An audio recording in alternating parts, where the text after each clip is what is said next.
విజయవంతంగా 3వ గడ్డలను కూడా పెట్టేశారనమాట. ఇక్కడి నుంచి ఒక నెలన్నరలో మన వంతెన అయితే ఓపెన్ అయిపోద్దని చెప్పేసి ఇంజనీర్ల వారు అయితే చెప్తున్నారనమాట. ఇదిగోండి పెట్టేశారు. ఈ విధంగా ఉంది నేషనల్ హైవే.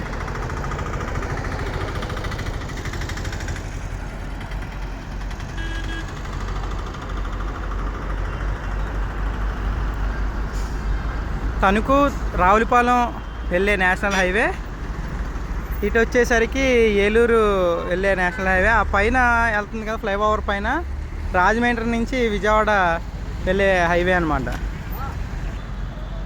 ఇదిగోండి ఇప్పుడు మీరు చూస్తున్నారు కదా, వీళ్ళు ఇంజనీర్లు అనమాట. ఒకళ్ళేమో డిజైనింగ్ ఇంజనీరు, ఒకళ్ళేమో సివిల్ ఇంజనీరు. మెయిన్ పాత్ర అంతా వీళ్ళదే, ఈ సార్ వాళ్ళదే.